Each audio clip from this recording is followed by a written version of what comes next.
జై శ్రీకృష్ణ. ఈరోజే అక్షయ తృతీయ.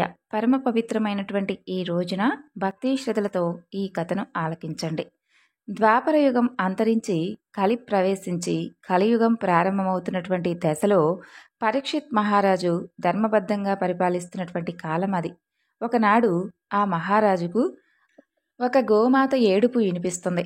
ఇక గోమాత పక్కనే ఒక వంటికాలతో ఉన్నటువంటి ఎద్దు కూడా ఎందుకు ఏడుస్తున్నావంటూ ఆ గోమాతను ఊరడిస్తూ కనిపిస్తుంది. ఆ గోమాత భూమి, ఎద్దు ధర్మదేవత. వారిద్దరి దగ్గరకు వెళ్ళినటువంటి పరీక్షిత్ మహారాజు కూడా ఆ గోవును ఎందుకు ఏడుస్తున్నావంటూ కారణం అడుగుతాడు. దానికి ఆ గోమాత ఇలా చెబుతుంది.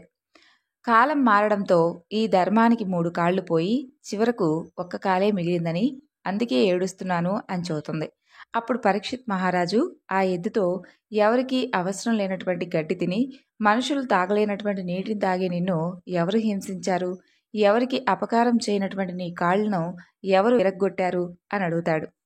ఈ ఎద్దు కాలు విరగ్గొట్టిన వారు ఎవరైనా కానీ అతని భుజాలను విరగ్గొడతాను అంటాడు పరీక్షిత్ మహారాజు. దానికి ఆ ఎద్దు ఇలా సమాధానం చెబుతుంది. కాలక్రోధావేశుడై ఒక రాజులా కనిపించేటటువంటి కఠినాత్ముడు కర్ర పట్టుకొని మేము ఏడుస్తున్నా కూడా కనీసం కనికరం లేకుండా మమ్మల్ని కొడుతూ ఉన్నాడు. నా కాళ్ళు అతనే విరగ్గొట్టాడు అని జవాబు చెబుతుంది ఆ ఎద్దు. అంతేకాదు, అతనే కలిపురుషుడని పరీక్షిత్ మహారాజుకు తెలియజేస్తుంది. దాంతో పరీక్షిత్ మహారాజు కలికి శిక్ష విధిస్తాడు. అప్పుడు కలి, నన్ను ఎందుకిలా చిత్రహింసలకు గురి చేస్తున్నావు అంటూ ప్రశ్నిస్తాడు. అంతేకాకుండా ఇది కలియుగం కాబట్టి నేను ఖచ్చితంగా భూమిపైకి రావాల్సిందే అంటాడు. సరే, ఇదంతా విడిచిపెట్టు, నేను అసలు ఎక్కడ ఉండాలో చెప్పు, నేను ఎక్కడ ఉండాలో చెబితే అక్కడ మాత్రమే ఉంటాను అని అంటాడు. దానికి పరీక్షిత్ మహారాజు, సరే, జూదశాల, మద్యపానం, వ్యభిచారం, జీవహింస జరిగే చోట ఈ 4 స్థానాలు నీకిస్తానని చెప్పి పరీక్షిత్ మహారాజు చెబుతాడు. తన పాలనలో ఉన్నటువంటి ప్రజలు ఈ 4 చోట్లకు వెళ్ళరనేటటువంటి నమ్మకంతో అలా పరీక్షిత్ మహారాజు చెబుతాడు. కానీ ఆ రాజు 4 స్థానాలను మాత్రమే ఇచ్చినప్పటికీ జోదశాల నుండి అసత్యం, మద్యపానం నుండి మదం, అహంకారం, వ్యభిచారం నుండి కామం, హింస, అలాగే కోపం, కౌర్యం, ఇలా మరో 4 స్థానాలను కూడా ఆ కలి ఆక్రమించాడు. ఇవి కాకుండా మరో స్థానం ఇవ్వమంటూ వేడుకుంటాడు. అందుకు పరీక్షిత్ మహారాజు సరేనని చెప్పి బంగారం ఉన్న చోట కూడా నీదేనని చెప్పి చెబుతాడు. బంగారం నుండి మాశ్చర్యం పుడుతుంది కాబట్టి ఆ స్థానాన్ని కూడా నీదే అని చెప్పి అంటాడు. ఇక మొత్తానికి ఈ 9 స్థానాల్లో కలిపురుషుడు ఉంటాడు. ఇందులో ఏ ఒక్కదానికి మనిషి ఆకర్షితుడైనా వారిపై కలి ప్రభావం మొదలై అన్ని రకాలుగా భ్రష్టులవుతారు. ఇక అక్కడ సిరి సంపదలు కానీ భగవంతుడు కానీ ఉండరు. దాంతో వాళ్ళు పూర్తిగా కలి యొక్క నియంత్రణలోకి వెళ్ళి నశించిపోతారు. అందుకే కామక్రోధ లోభ మోహ మదమాశ్చర్యాలనేటటువంటి అరిషడ్వర్గాలకు దూరంగా ఉండాలని చెప్పి మన పెద్దలు సైతం చెప్తారు.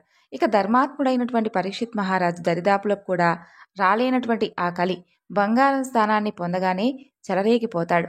పరీక్షిత్ మహారాజు వంటి నిండా బంగారం ఉండడంతో ఆయనలోకే ప్రవేశించగలుగుతాడు.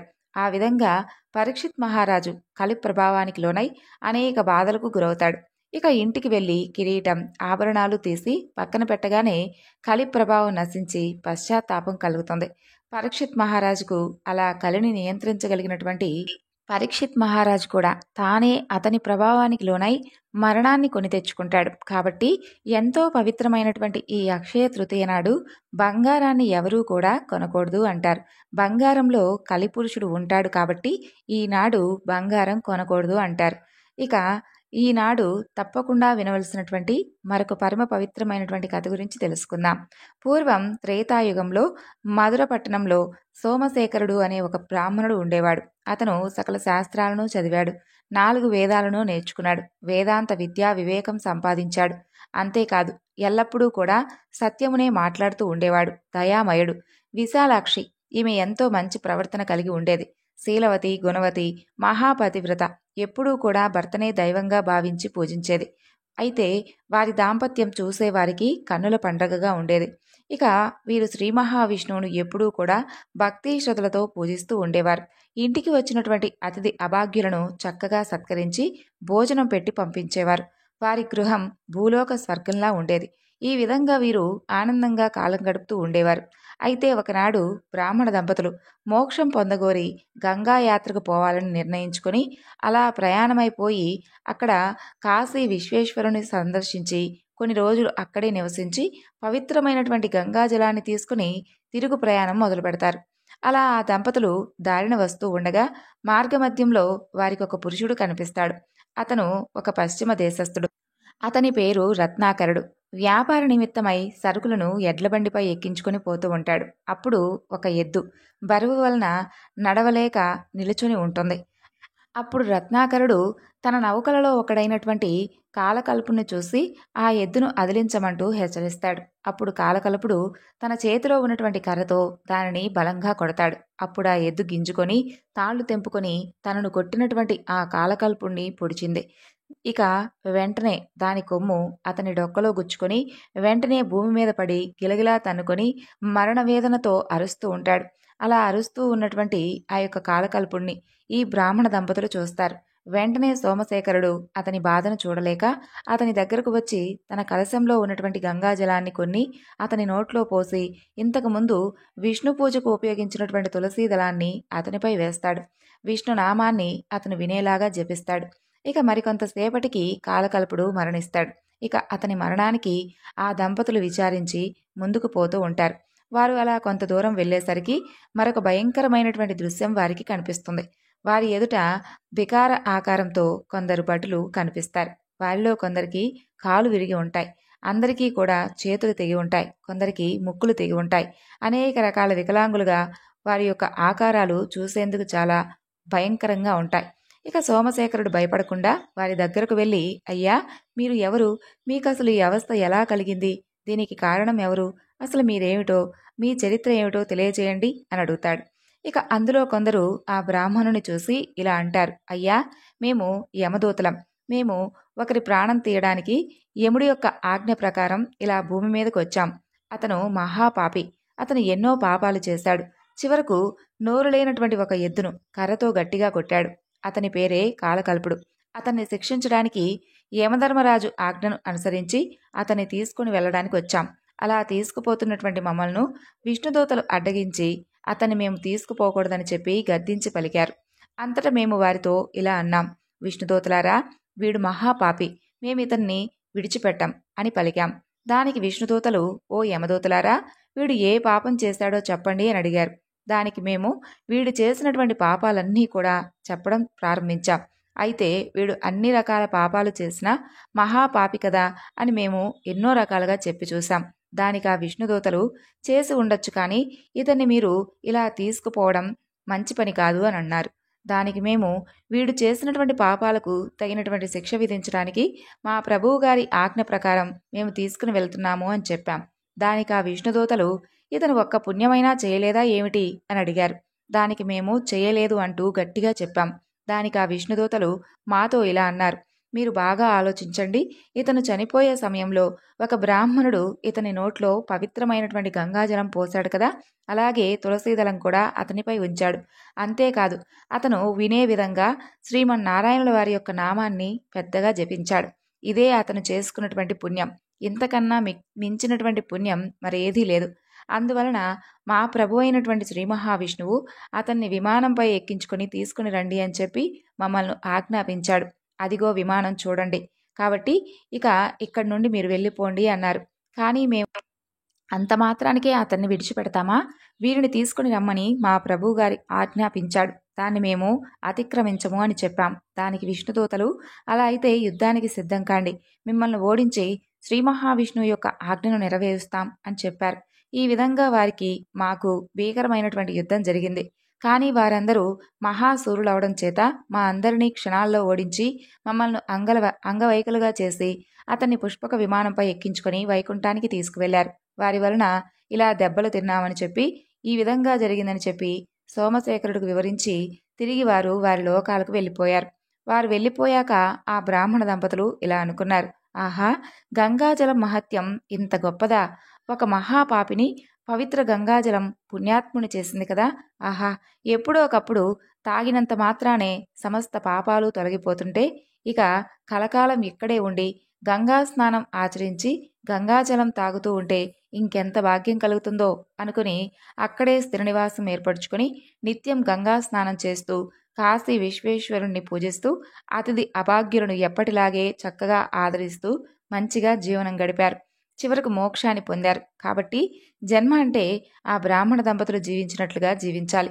గంగా స్నానం చేస్తూ గంగాజలం సేవించడం వలన సకల శుభాలు కలుగుతాయి.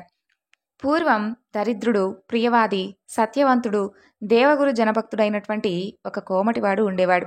అతను ఒకనాడు వైశాఖ మాస శుక్లపక్ష మహత్యాన్ని పెద్దల ద్వారా విని అక్షయ తృతీయ నాడు గంగా స్నానం చేసి ఇంటికి వచ్చి దైవ పూజ చేసి కొన్ని వస్తువులను దానం చేశాడు. ఇక ఆ కోమటివాడు తర్వాత జన్మలో కుశవతి నగరంలో ధనవంతుడైనటువంటి ఒక క్షత్రియుని ఇంట పుట్టాడు. ఆ జన్మలో కూడా అతను తన యొక్క దాన నిరతిని వీడలేదు.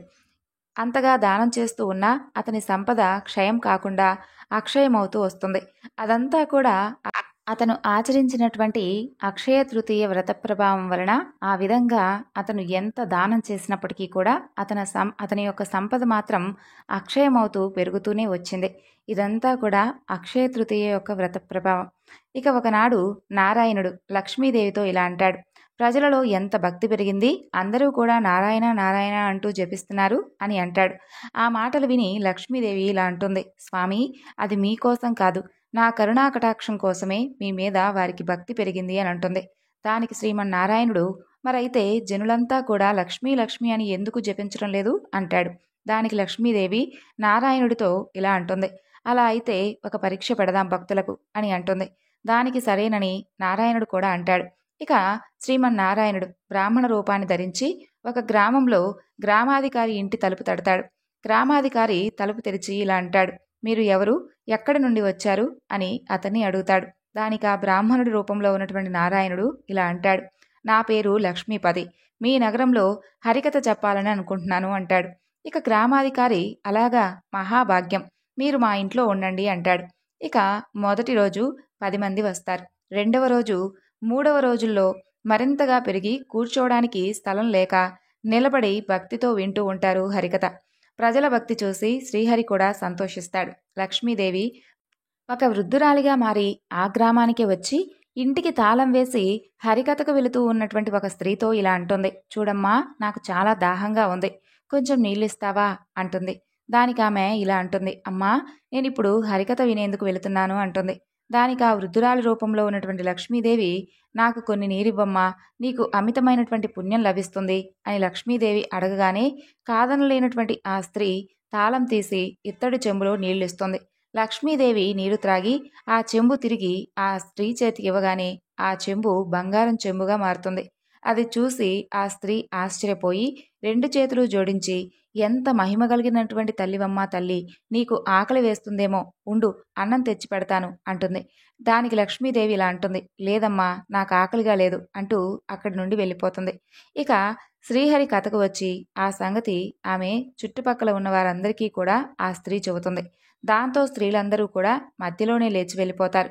మరుసటి రోజు నుండి హరికథకు వచ్చే వారి సంఖ్య గణనీయంగా తగ్గిపోవడంతో ఇక లక్ష్మీపతి భక్తుల సంఖ్య ఎందుకు తగ్గింది అంటాడు. ఎవరో ఒక మహిమ కలిగినటువంటి ఒక తల్లి గ్రామానికి వచ్చింది.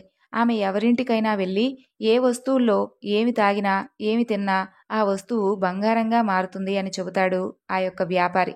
ఇక లక్ష్మీదేవి వచ్చిందని నారాయణుడికి అర్థమవుతుంది. గ్రామాధికారి కూడా ఆ వృద్ధురాలి దగ్గరకు వెళ్ళి, అమ్మా, నేను హరికథ నిర్వహిస్తున్నాను, మీరు నా ఇంటిని ఎందుకు విడిచిపెట్టారు అని అనగానే లక్ష్మీదేవి ఇలా అంటుంది, మీ ఇంటికి నేను మొదటే వచ్చాను, మీ ఇంట్లో హరికథ చెప్పేవారు ఉండడంతో నేను రాలేదు, అతను వెళ్ళిపోతే నేను మీ ఇంట్లోకి వస్తాను అంటుంది.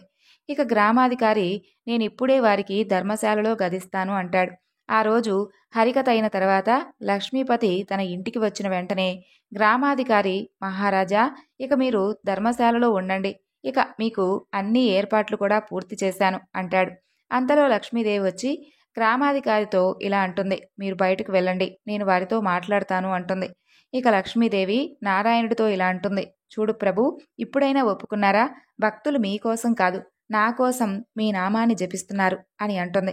వెంటనే నారాయణుడు, అవును, ఇదంతా నీ ప్రభావమే, కానీ నీవు నా కోసం వైకుంఠం విడిచి మరీ వచ్చావు, ఇక్కడ నా కథలు చెబుతున్నారు. ఇక ఎక్కడ నా కథలు చెబుతారో అక్కడే నీవు ఉంటావు అంటూ నారాయణుడు వైకుంఠానికి బయలుదేరతాడు.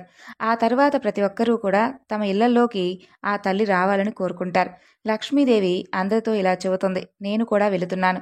నారాయణుడు ఎక్కడ ఉంటే అక్కడే నా నివాసం.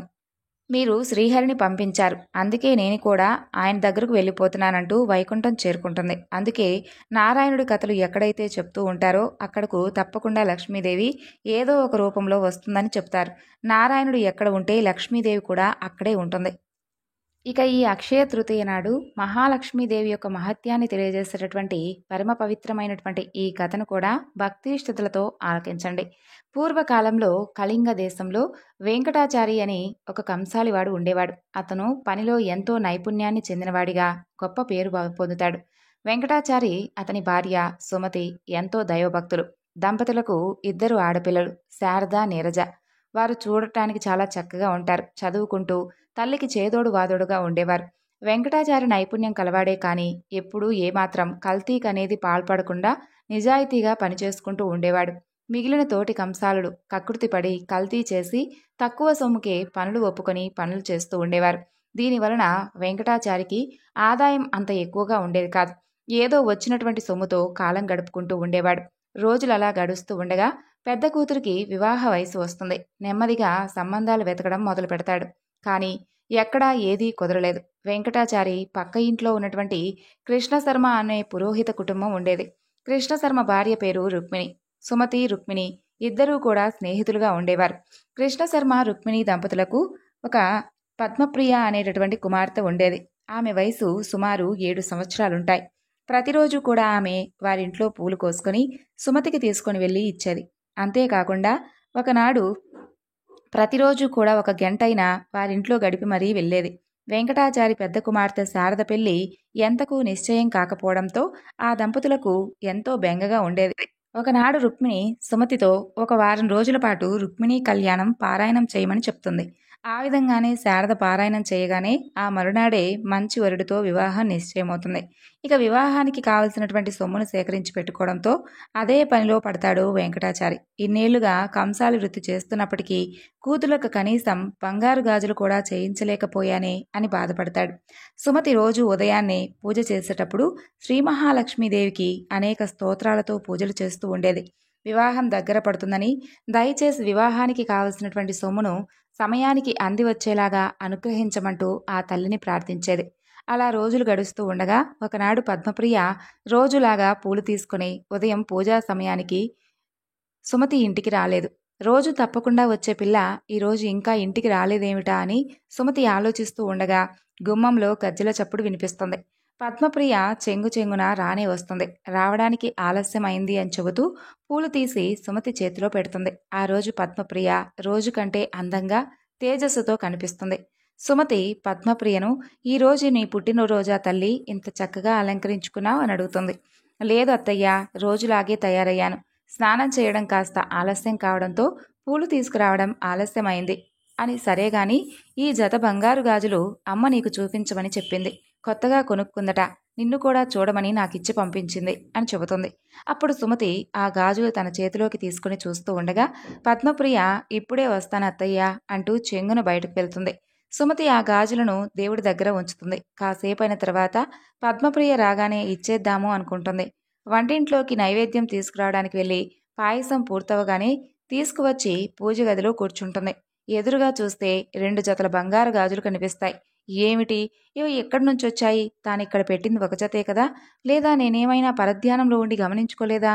పద్మప్రియ నా చేతికి 2 జతలు ఇచ్చిందా అని ఆలోచిస్తూ ఉండగా పూజ పూర్తి చేసుకుని భగవంతుడికి నైవేద్యం పెడుతుంది. ఈ 2 జతల గాజులను తీసుకుని రుక్మిణికి ఇవ్వాలని చెప్పి వారింటికి వెళ్తుంది. ఆమెను చూసినటువంటి రుక్మిణి, ఏమిటి వదినా, చేతిలో ఆ బంగారు గాజులు ఎక్కడివి? పిల్లలిద్దరికీ చేయించావా ఏమిటి అని అడుగుతుంది. అది విన్నటువంటి సుమతికి నోట మాట రాదు. అదేమిటి వదినా, ఇందాకే కదా పద్మప్రియ వచ్చిచ్చింది, నీవు కొనుక్కున్నావని నాకు చూపించమని చెప్పింది కదా అంటుంది. అప్పుడు రుక్మిణి, అదేమిటి వదినా, పద్మప్రియ మీ ఇంటికి రావడం ఏమిటి? నిన్నటి నుండి పిల్లకు ఒకటే జ్వరం, మంచం కూడా దిగలేదు, ఎక్కడికి వెళ్ళలేదు. అసలు ఆమె మీ ఇంటికే రానప్పుడు ఈ గాజులు నీకెలా ఇస్తుంది? అయినా నేను ఈ మధ్య అసలు గాజులే కొనుక్కోలేదు అని చెబుతుంది. అది విన్న సుమతికి ఎంతో ఆశ్చర్యం వేస్తుంది. మరి ఇందాక నా వద్దకు వచ్చిందెవరు? ఈ గాజులు నా చేతికి ఇచ్చిందెవరు అని ఆలోచిస్తూ ఉండగా ఆ వచ్చింది సాక్షాత్తు మహాలక్ష్మీదేవి అని అనిపిస్తుంది. ఆ విషయమే రుక్మిణితో చెబుతుంది. వారిద్దరూ కూడా ఆశ్చర్యపోతారు, ఎంతో ఆనందిస్తారు.